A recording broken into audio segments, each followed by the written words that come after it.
ketemu bocornya.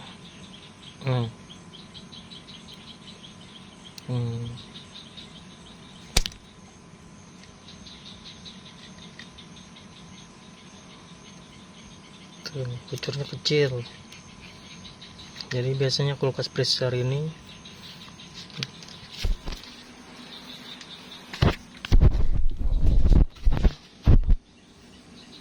dia akan dari bawah dulu, satu tingkat di bawah, terus ke atas, sisa 2 rak ini, begitu.